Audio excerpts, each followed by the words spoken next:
Good morning વિદ્યાર્થી મિત્રો, ધોરણ 6 વિષય સામાજિક વિજ્ઞાન, પાઠ છે 11 ભૂમિ સ્વરૂપો.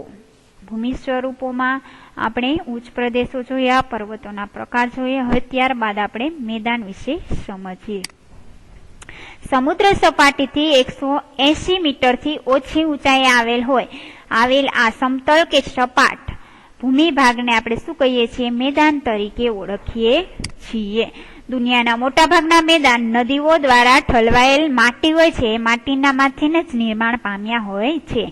નદીઓ સિવાય કેટલાક મેદાનોનું નિર્માણ શેના દ્વારા થાય છે? પવન દ્વારા. કેમ થાય? તો એના રજકણ ઉડીને જે મેદાન નિર્માણ થાય છે. ત્યારબાદ જ્વાળામુખી એટલે કે પૃથ્વીના પેટાળમાંથી જે લાવા મેઘમાં નીકળે એના દ્વારા પણ મેદાનની રચના થાય છે. અને હિમ નદીઓ દ્વારા પણ મેદાનની રચના થાય છે. હવે મેદાનોનું વર્ગીકરણ. તો નિર્માણના આધારે મેદાનોનું વર્ગીકરણ આ પ્રમાણે કરી શકાય. પેલું છે કિનારાના મેદાન, જેને સંરચનાત્મક મેદાન તરીકે પણ ઓળખીએ છીએ. બીજું છે ઘસારણના મેદાન અને ત્રીજું છે નિક્ષેપણના મેદાન. કિનારાના મેદાન. આ મેદાનનું નિર્માણ મુખ્યત્વે સમુદ્ર કિનારા એટલે કે પૃથ્વીની જે ભૂગર્ભિક એટલે કે પૃથ્વીના પેટાળમાં જે હિલચાલ થાય છે એના કારણે સમુદ્ર કિનારા નજીકનો જે ખંડીય છાજલીનો ભૂમિભાગ હોય છે એ શું થાય છે? ઉચકાય એટલે કે ઊંચો થઈ જાય છે. અને ત્યારે જે મેદાનની રચના થાય છે એ મેદાનને શું કહેવાય છે? સંરચનાત્મક મેદાન તરીકે ઓળખાવાય છે. આવા મેદાન મોટે ભાગે ભૂમિખંડના કિનારે જ જોવા મળે છે. એટલે કે સમુદ્ર કિનારાનો ભાગ હોય છે ત્યાં જ આવા મેદાનોની રચના થાય છે. મેક્સિકોના અખાતના કિનારે ફેલાયેલ જે સંયુક્ત રાજ્ય અમેરિકા છે, UN જેને કહીએ છીએ, જ્યાં દક્ષિણ પૂર્વે આવેલું મેદાન તેનું શ્રેષ્ઠ ઉદાહરણ છે. જમીનના તળિયા ઘસાવાને કારણે પણ આવા મેદાનનું નિર્માણ થાય છે. અને ઓસ્ટ્રેલિયાનું મધ્યનું મેદાન છે એ આ પ્રકારનું નિર્માણ પામ્યું છે કે સમુદ્રનું તળિયું હોય એ તળિયું ઘસાવાને કારણે પણ આવા મેદાનનું નિર્માણ થાય છે. ત્યારબાદ છે ઘસારણના મેદાન. પૃથ્વીની સપાટી પર સતત ઘસારણની પ્રક્રિયા થાય તો એ ચાલતી રહે, જેનાથી લાંબે ગાળે પર્વતો તથા ઉચ્ચ પ્રદેશો, નદી, પવન, હિમનદી જેવા પરિબળો દ્વારા ઘસાઈને તે મેદાન બને છે. કે આપણે જોયું કે ઘસારણની પ્રક્રિયા સતત ચાલતી રહે તો આવા ઘસારણને કારણે પર્વતો, ઉચ્ચ પ્રદેશો, નદી, પવન, હિમનદી આને કારણે શું થાય છે? આ પરિબળોને કારણે ઘસાઈ જાય છે અને મેદાન બને છે. આવા મેદાન સંપૂર્ણપણે કેવા હોય છે? સપાટ બનતા નથી અને નક્કર ખડકોની ટેકરીઓ વચ્ચે વચ્ચે જોવા મળે છે. ઉત્તર કેનેડા અને પશ્ચિમ સાઇબિરિયાના મેદાન ઘસારણથી નિર્માણ પામ્યા છે. ઘસારણ દ્વારા મેદાનોને બનેલ મેદાન હોય તેને પેનીપ્લેન તરીકે પણ ઓળખવામાં આવે છે. ત્યારબાદ છે નિક્ષેપણના મેદાનો. નિક્ષેપણના મેદાનમાં આપણે જોઈએ કે નદી, હિમનદી, પવન વગેરે પરિબળો દ્વારા જે પથરાયેલ કાંપના નિક્ષેપણથી સરોવર કે સમુદ્ર જેવા કોતરો ભરાવાથી આવા મેદાન કેવા મેદાન? નિક્ષેપણના મેદાન થાય છે. કે સરોવર કે સમુદ્ર હોય એવા કોતરો દ્વારા ભરાવાથી જે નદી હોય, હિમનદી હોય અને પવન આવે, આ પરિબળો દ્વારા પથરાયેલ કાંપ, પવન દ્વારા પણ કાપ પથરાય છે કે પવનથી ફેંકાય છે કાપ.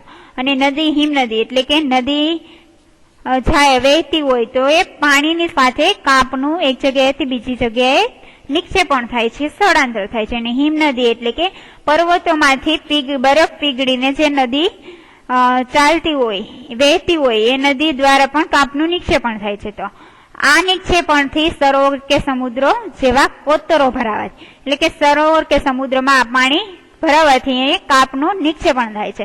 અને આવા મેદાન એટલે કે નિક્ષેપણના મેદાન રચના થાય છે. તેથી તેને નદીકૃત કે કાંપના મેદાન તરીકે પણ ઓળખવામાં આવે છે. ભારતનું જે ગંગા યમુનાનું મેદાન છે, ઉત્તર ચીનમાં આવેલું હવંગનું મેદાન. આ ત્યારબાદ આપણે જોઈએ ઇટાલીમાં પણ એ મેદાન આવેલું છે. ચીનનું કયું છે? હવાંગોહનું મેદાન. અને ઇટાલીમાં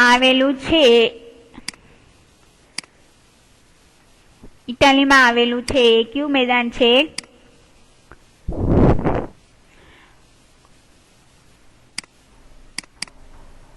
પોનું મેદાન. એ પો નદી દ્વારા બનેલું છે, તેનું નામ છે લોમ્બાર્ડીનું મેદાન.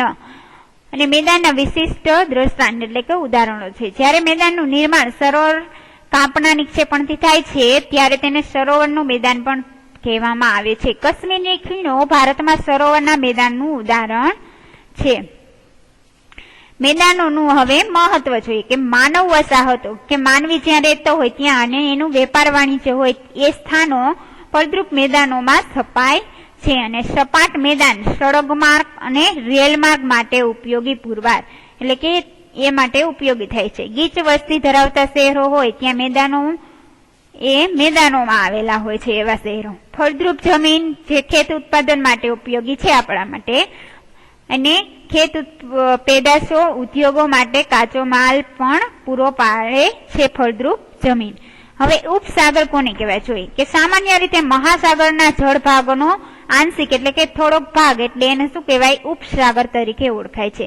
જે ઉપસાગરની ફરતેની જમીન કેવી હોય છે ખુલ્લા વિશાળ સરોવર જેવો આકાર ધારણ કરે છે. ઉપસાગરો વિશાળ અને નાના કદના હોય છે. મોટા હોય છે અને એનું કદ કેવું હોય છે નાનું હોય છે. ભારતમાં આજ જોઈએ છીએ એનું શ્રેષ્ઠ ઉદાહરણ છે બંગાળનો ઉપસાગર, એનું શ્રેષ્ઠ ઉદાહરણ છે. ઉપસાગર ત્યારબાદ અખાત જોઈએ. અખાત કોને કહેવાય કે જ્યારે કોઈ જળ વિસ્તાર 3 બાજુથી ભૂમિથી ઘેરાયેલ હોય તેને આપણે અખાત તરીકે ઓળખીએ છીએ. ઉદાહરણ તરીકે આપણે જોઈએ છીએ ખંભાતનો અખાત, જે 3 બાજુ શું છે ભૂમિથી 3 બાજુ જળ વિસ્તારથી ઘેરાયેલો છે અને વચ્ચે છે ભૂમિ. તો જળ વિસ્તાર 3 બાજુથી અને ભૂમિથી ઘેરાયેલ હોય તો તેને શું કહેવાય અખાત કહેવાય છે.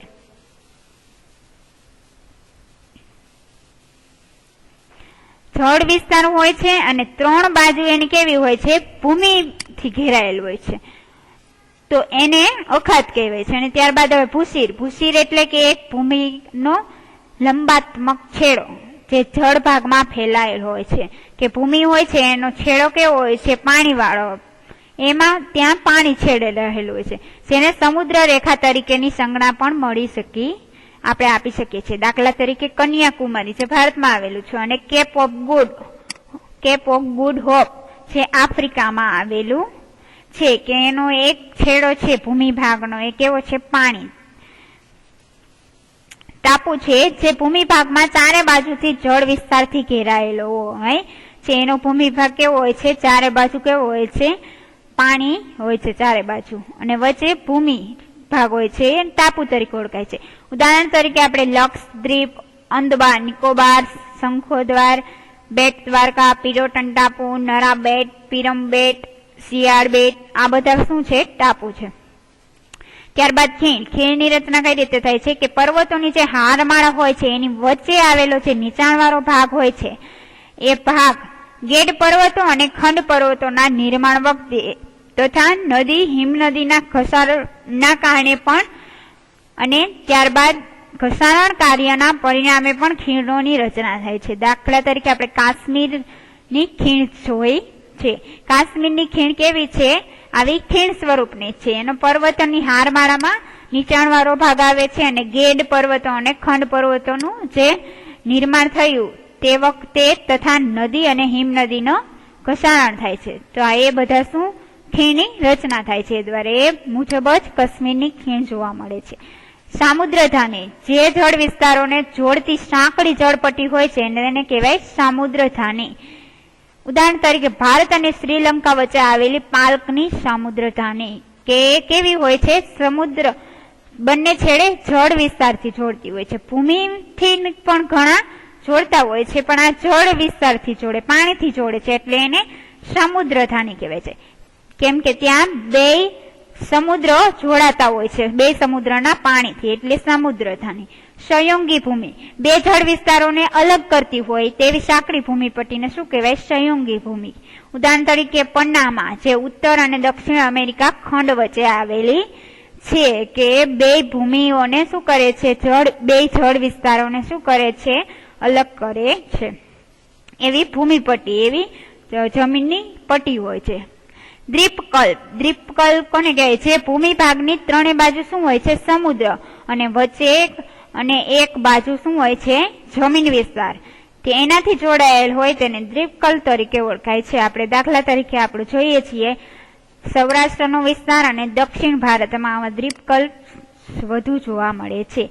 વિદ્યાર્થી મિત્રો, ત્યારબાદ સ્વાધ્યાય છે. સ્વાધ્યાયના પ્રશ્નો તમારે તમારી સામાજિક વિજ્ઞાનની નોટબુકમાં એકવાર નોંધી અને વાંચવાના છે. Thank you.